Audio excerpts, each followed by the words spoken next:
മിഷ്കാൽ പള്ളിയിലാണ് ഇപ്പോൾ ഉള്ളത്. നമ്മളോട് ഈ മിഷ്കാൽ പള്ളിയുടെ ചരിത്രവും ഇതിൻ്റെ സവിശേഷതകളൊക്കെ പറയാൻ വേണ്ടിയിട്ട് പ്രൊഫസർ അനസൂദവി ഇവിടുത്തെ നിർമ്മാണ വൈദഗ്ധ്യങ്ങളും പിന്നെ അതുപോലെ തന്നെ ഇതിൻ്റെ ചരിത്രങ്ങളും നമ്മളോട് വിശദീകരിക്കുന്നതാണ്. അനസ് കവറ. അപ്പോൾ ഈ പള്ളി ഏകദേശം 14-ാം നൂറ്റാണ്ടിലാണ് സ്ഥാപിക്കുന്നത്. 14-ാം നൂറ്റാണ്ടിൽ 1300-കൾ 340-കൾക്ക് ശേഷമാണ് ഈ പള്ളി ഉണ്ടാക്കുന്നത്. ഈ പള്ളിക്ക് മിഷ്കാൽ പള്ളി എന്ന് പേര് വരാനുള്ള കാരണം നാഹൂദ മിഷ്കാൽ എന്ന് പറയുന്ന ഒരാളാണ് ഈ പള്ളി നിർമ്മിച്ചത്. അതുകൊണ്ടാണ് മിഷ്കാൽ പള്ളി എന്ന പേര് കിട്ടാനുള്ള കാരണം. അപ്പോൾ ഈ നാഹൂദ മിഷ്കാൽ എന്ന് പറയുന്ന ആൾ ഭയങ്കരമായ കച്ചവടക്കാരനാണ്. ഒരുപാട് കപ്പലുകൾ കോഴിക്കോട് തീരങ്ങളിൽ യമനിൽ നിന്ന് ഈജിപ്തിൽ നിന്നൊക്കെ ഇയാളുടെ കച്ചവട സാധനങ്ങളായിട്ട് കോഴിക്കോട് സാധനങ്ങൾ ഇറക്കുകയും അങ്ങോട്ട് ഇവിടെ നിന്നുള്ള സുഗന്ധവ്യഞ്ജനങ്ങൾ കൊണ്ടുപോകാൻ വലിയൊരു കച്ചവടക്കാരനാണ്. അപ്പോൾ മൂപ്പരാണ് ഈ പള്ളി സ്വന്തമായി നിർമ്മിച്ചു കൊടുത്തതിന് ശേഷം പിന്നീട് ഒരുപാട് കാലം ആരാധനയ്ക്ക് ഉപയോഗിച്ചെങ്കിലും പോർച്ചുഗീസുകാർ വരുന്നത് 1498 അതിനുശേഷം വന്ന ഉടനെ തന്നെ അതായത് പോർച്ചുഗീസുകാർ വന്ന് വളരെ കുറഞ്ഞ കാലത്തിനിടയിൽ തന്നെ സാമൂതിരിയോടുള്ള ശത്രുത കാരണം ഈ പള്ളി നശിപ്പിക്കാനുള്ള ശ്രമം നടത്തി. പക്ഷേ ചെറിയ കേടുപാടുകളൊക്കെ സംഭവിച്ചെങ്കിലും പൂർണ്ണമായിട്ട് പുനർനിർമ്മിക്കാൻ വേണ്ടി എല്ലാ പൈസയും കൊടുത്ത് സഹായിച്ചത് സാമൂതിരിയാണ്. അന്ന് മുതൽ ഈ പള്ളി ഒരു സാംസ്കാരിക കേന്ദ്രമായിട്ട് യഥാർത്ഥത്തിൽ സാമൂതിരിയുടെ ഏറ്റവും പ്രധാനപ്പെട്ട കേന്ദ്രങ്ങളിൽ ഒന്ന് കുറ്റിച്ചിറയായിരുന്നു. ഈ കുറ്റിച്ചിറയിലെ കാളിമാരെയും പിന്നെ കോഴിക്കോട് കാളിമാരെയൊക്കെ സാമൂതിരി വല്ലാതെ പരിഗണിച്ചിട്ടുണ്ട്.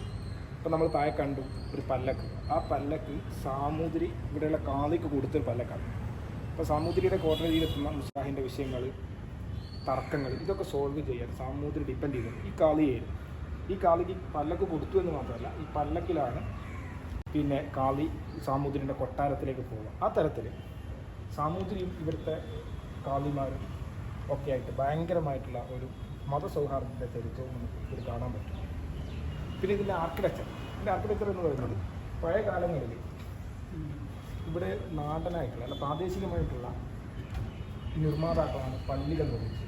അതുകൊണ്ട് അവർക്ക് നിർമ്മിച്ച ശീലം ഉണ്ടായിരുന്നത് ക്ഷേത്രങ്ങൾ മാത്രമാണ്.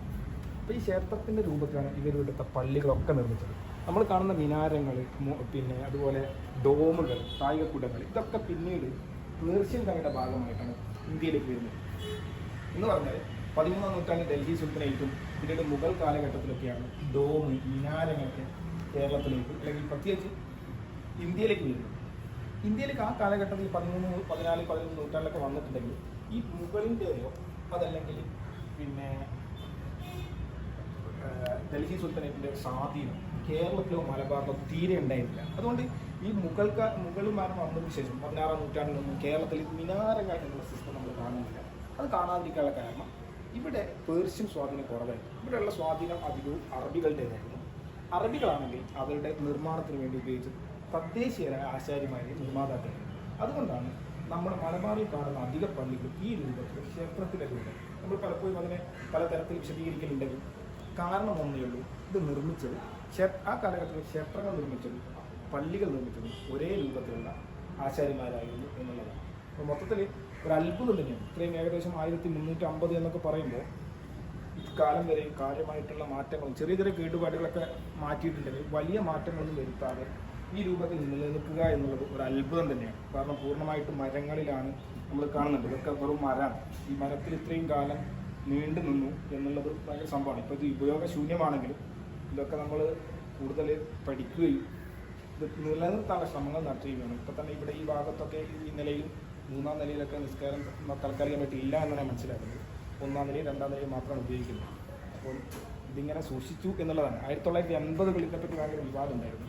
ഉള്ള കുറച്ച് ആൾക്കാർ ഈ പള്ളി പൊളിക്കണമെന്ന് പുനർനിർമ്മിക്കണമെന്നൊക്കെ ആവശ്യപ്പെട്ടപ്പോൾ ഇവിടെയുള്ള പ്രദേശവാസികളിലെ കുറേ ആൾക്കാരെ സപ്പോർട്ട് ചെയ്യാതിരിക്കുകയും കോഴിക്കോട് ജില്ലാ കളക്ടറുടെ അടുത്തൊരു നിവേദനം എത്തിയിട്ടുണ്ട്. ഈ പള്ളി പിന്നെ പ്രതിസന്ധിയിലാണ്, പൊളിച്ച് നീക്കണമെന്നൊക്കെ പറയുന്നുണ്ട് കുറച്ച് ആൾക്കാർ.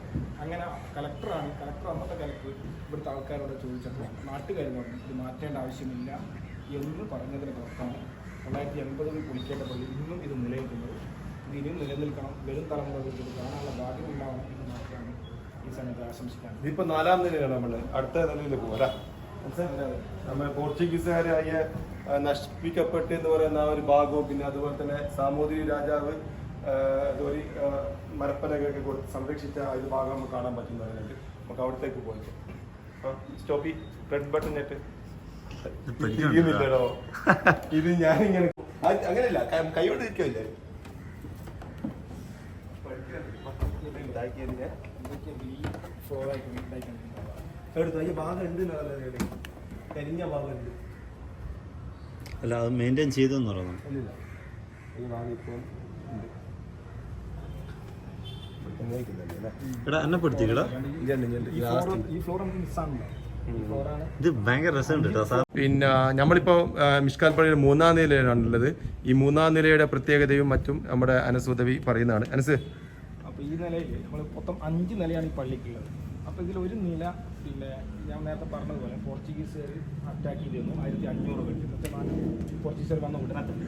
അങ്ങനെ നമുക്ക് 5 നിലയുള്ള പിന്നെ ഈ പള്ളി 4 നിലയിൽ കുറഞ്ഞു. ഈ ഒരു നില നമ്മൾ കാണുന്നുണ്ട്, ഈ സ്റ്റെപ്പൊക്കെ കറക്റ്റാണ്. അവിടെ നിന്നുള്ള ഈ ഒരു നില പിന്നീട് നമുക്കത് പുനർനിർമ്മിക്കാൻ പറ്റിയിട്ടില്ല എന്നുള്ള വലിയ വേദനയാണ്. ഈ ഒരു നില നമുക്ക് നഷ്ടപ്പെട്ടു. ഇതിൻ്റെ മേലെ നമ്മൾ കാണുന്ന ഇതിൻ്റെ മേലെ മറ്റൊരു നിലയും കൂടി, അതാണ് 5-ാം നില. 4-ാമത്തെ നില നഷ്ടപ്പെട്ടു പോയിട്ടുണ്ട് എന്നുള്ളതാണ്. അപ്പോൾ ഈ ഒരു ഭാഗമാണ് പോർച്ചുഗീസുകാർ പൂർണ്ണമായിട്ടും നശിപ്പിക്കാൻ ശ്രമം നടത്തിയിരുന്നു. പക്ഷെ അവർക്ക് വലിയ തോതിലുള്ള നാശനഷ്ടങ്ങൾ പള്ളിക്ക് വരുത്താൻ പറ്റിയിട്ടില്ല എന്നുള്ളത് നമ്മളുടെ ഭാഗ്യമായിട്ട് നമുക്ക് കണക്കുണ്ടാവുന്നു. ഈ ഒരു നില നമുക്കിപ്പോൾ നഷ്ടപ്പെട്ടിട്ടാണ്. അതുകൊണ്ടാണ് 3-ാം നിലയാണ്, 4-ാം നില നമുക്ക് നഷ്ടപ്പെട്ടു. പിന്നെ ഇതിൻ്റെ മേലെ 5-ാം നില. അപ്പം വളരെ വിശാലമായിട്ടുള്ള ഏകദേശം ഒരു 1000-2000 പേർക്ക് സിമ്പിളായി ആ കാലഘട്ടത്തിൽ വിശ്വസിക്കാൻ പറ്റുന്ന പള്ളി, അതും പൂർണ്ണമായിട്ടും നമുക്ക് സാമൂതിരിയുടെ ഒരു സപ്പോർട്ട്, നശിപ്പിച്ചതിന് ശേഷമുള്ള സാമൂതിരിയുടെ സപ്പോർട്ട്. അപ്പോൾ ആ കാലഘട്ടത്തിൽ മതസൗഹാർദ്ദത്തിൻ്റെ ഒരു വലിയൊരു ഉദാഹരണമായിട്ട് വേണമെങ്കിൽ നമുക്ക് ഈ പള്ളിയെ ചൂണ്ടിക്കാണിക്കാൻ പറ്റുന്നതാണെന്നാണ് എൻ്റെ ഒരു കാഴ്ചപ്പാട്. പിന്നെ ഈ പള്ളിക്ക് കുറ്റിച്ചിറ എന്നുള്ള മിഷ്കാൽ പള്ളി അങ്ങനെ പേര് വരാൻ കാരണം കുറ്റിച്ചിറ, ഈ ഇവിടെ ഒരു ചിറയുണ്ട്, തൊട്ട് മുന്നിലാണ് ചിറ. ഈ ചിറ കുറ്റി എന്ന് പറഞ്ഞ മലയാളത്തിൽ ചെറുത് എന്നുള്ള അർത്ഥം. ഒരു ചെറിയ ചിറ, അപ്പം കുറ്റിച്ചിറ. അങ്ങനെ ചെറിയ ചിറ ഈ വെള്ളക്കെട്ട്. കാരണം ഈ ചിറ വരുന്ന മാനാഞ്ചിറ വലിയൊരു ചിറ അവിടെ ഉണ്ട്. അപ്പം അതിനോട് ആവാമെന്നാണ് എൻ്റെ ഒരു സങ്കല്പമാണ്. അപ്പം ഈ ചിറയുടെ അടുത്തായതുകൊണ്ടാണ് ഈ നാടിന് കുറ്റിച്ചിറ എന്നുള്ള പേര് കിട്ടാനുള്ള കാരണം. ചെറിയ ചിറ ഉള്ള നാട്. അപ്പോൾ ഈ വെള്ളവും മാനാഞ്ചിറയുടെ വെള്ളമൊന്നും വറ്റാറില്ല. ഈ നാട്ടിലെ മൊത്തത്തിൽ വെള്ളത്തിലൊരു പ്രധാനപ്പെട്ട സോഴ്സ് എന്ന് പറയുന്നത് ഈ ചിറ തന്നെയാണ്.